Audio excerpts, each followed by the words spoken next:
Amen, amen. Amen, amen. Est-ce que bien aimé au groupe Samoninga Fani Bébé Nambote? Yipsae Boyi Malamu na présence en Zambé. Zambé a Pambolayo, Zambé a Monayo. Et ça va sacrifice pour Zambé a Lingakango. Tellement journée tellement pénible. Mais l'Éternel a permis à ce que nous puissions revenir encore dans sa présence. Lui dire merci pour sa protection. Amen, amen. Je ne manquerai pas de dire merci à l'Éternel désormais, Dieu d'amour, lui qui nous a pris en charge depuis notre naissance jusqu'à aujourd'hui. Et la journée, il était à côté. Et par son amour, il a permis à ce que je sois compté parmi l'orateur de cet après-midi. Amen, amen. Et je bénis aussi notre papa, le révérend Gislain Elumba, pour la confiance qu'il m'a donnée et il m'a cédé la chair. On a toujours dit que non, la chair est chère. Et lorsqu'il nous cède la chair, c'est une confiance et que nous puissions être toujours reconnaissants à ça. Amen, amen. Et je bénis toi qui es là. Tu n'es pas venu pour m'écouter, mais tu es venu pour écouter l'Éternel des armées. La raison pour laquelle je te recommande d'être attentif selon ainsi dit l'Éternel. Car l'Éternel n'appelle personne au hasard. Si l'Éternel t'appelle, c'est parce qu'il a un message particulier et uniquement pour toi. Amen, amen. Que Dieu te bénisse abondamment.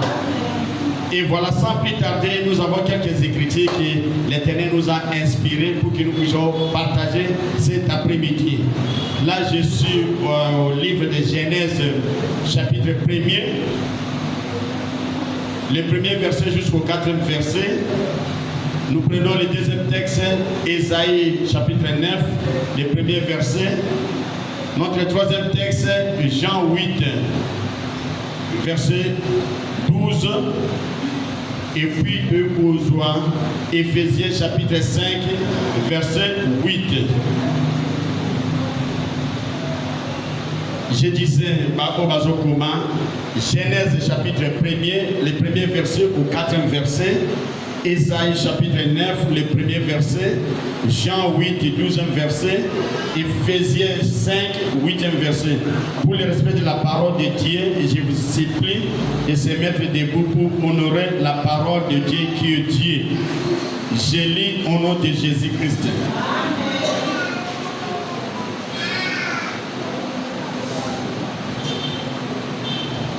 Au commencement, Dieu créa les cieux et la terre.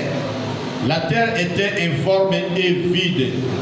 Il y avait des ténèbres à la surface de l'abîme. Et l'Esprit de Dieu se mouvait au-dessus des eaux. Dieu dit que la lumière soit, et la lumière fit.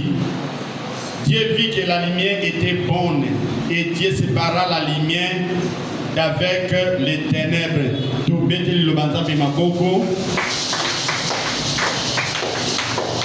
Aujourd'hui, deuxième texte, Nabisona, Ésaïe chapitre 9.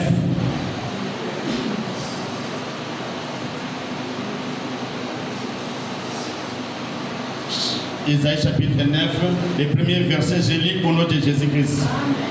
Le peuple qui marchait dans les ténèbres voit une grande lumière sur ceux qui habitaient le pays de l'ombre de la mort.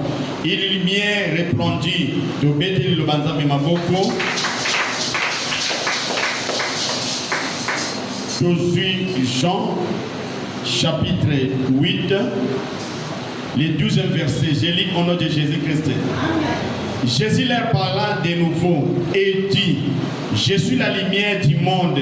Celui qui me suit ne marchera pas dans les ténèbres, mais il aura la lumière de la vie. Et puis deux causes. Éphésiens chapitre 5. Éphésiens chapitre 5. Les 8